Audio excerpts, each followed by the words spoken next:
New আলিপুরের বাসিন্দা দুই ব্যবসায়ীর ওপর হামলা। আক্রান্ত ব্যবসায়ীরা সম্পর্কে দুই ভাই। ধারালো অস্ত্র দিয়ে এলোপাথারি কোপ দুই জনকে। এলোপাথারি কোপিয়ে 2 লক্ষ টাকা নগদ সহ গয়না লুট করা হয়েছে এসএসকেএম এর কাছে। এই হামলার ঘটনাটি ঘটে। আক্রান্ত দুজন এসএসকেএম এ চিকিৎসাধীন দুই ব্যবসায়ী। নিউ মার্কেটে জামা কাপড়ের দোকান। গতকাল রাতে বাড়ি ফেরার পথে হামলার শিকার হন তারা। 8 থেকে 10 জন দুষ্কৃতী ঘিরে ধরে তাদেরকে হামলা চালায় বলে অভিযোগ।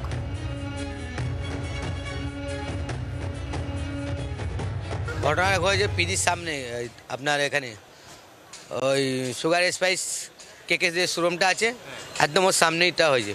রাত্রি তখন 12:30 12:15 এরকম বাজে। মেরেছে রামানুজকে, আর ওর দাদা আছে, ওর দাদাকে মেরেছে চাপড় দিয়ে।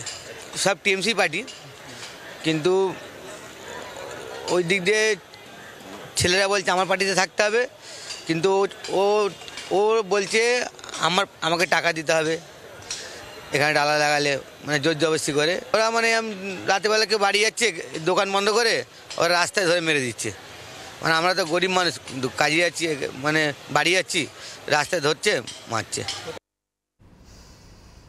যারা আক্রান্ত হয়েছেন তাদের বাড়ি থেকেই রয়েছেন আমাদের প্রতিনিধি রণয় তিওয়ারি। রণয়, যারা আক্রান্ত হয়েছেন তাদের ক্ষেত্রে পুলিশের বক্তব্য কি? এই ঘটনার পেছনে কারণ কি রয়েছে? কারণ তারা তো হাসপাতালে চিকিৎসাধীন।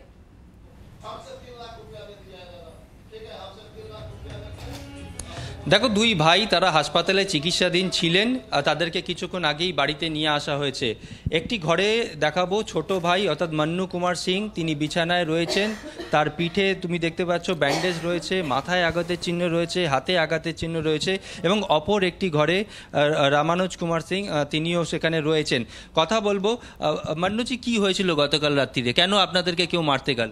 ওই আমরা এসেছিলাম, ডালা বন্ধ করে আসছিলাম, ঠিক আছে। তাহলে হঠাৎ করে সামনে থেকে 10 জন আসলো, আর আমার রাস্তা ঘিরে আমার উপরে, আমার দাদা উপরে চাপড় অ্যাটাক করে দিল। হ্যাঁ হ্যাঁ, আমরা তো চিনি, ভালো করে চিনি ওকে। 4-5 জনকে আমি চিনেছি, তাকে নাম বলে দিয়েছি। হ্যাঁ, পুলিশকে আমি বলে দিয়েছি স্যারকে কি হ্যাঁ 4-5 জন, আপনি 8-10 জন ছিল, সেই মধ্যে আমি 4-5 জনকে চিনি, সে নাম ধরে দিয়েছি। পুলিশ সূত্রে যেটা আমরা জানতে পাচ্ছি যে এই রামানুজ কুমার সিং এবং মান্নু কুমার সিং, অর্থাৎ রামানুজ কুমার সিং শাসক দলের অপর একটি লবিতে ছিলেন নিউ মার্কেট এলাকায়, যেখানে তাদের ব্যবসা রয়েছে, এবং সেই লবি থেকে সরে গিয়ে অপর একটি লবিতে যোগদান করেন 1 মাস আগে। তার জেরেই কিন্তু রামানুজ কুমারকে মারধর করা হয়েছে বলে এমনটাই অভিযোগ। রামানুজ কুমার সিং অপর একটি ঘরে রয়েছে, তিনিও চিকিৎসাধীন। তার পায়ে ব্যান্ডেজ রয়েছে, এবং সেখানে তিনি বলছেন, বারবার তিনি অভিযোগ করছেন যে 8 থেকে 10 জন দুষ্কৃতী তাকে মারধর করেছে। এবং পুলিশ সূত্রে যেটা জানা যাচ্ছে, এই ঘটনার তদন্ত তারা শুরু করেছেন। কি কারণে এই দুই ভাই পেশায় ব্যবসায়ী, তাদেরকে কেউ মারতে গেল, সেই বিষয়ে তদন্ত করে দেখা হচ্ছে।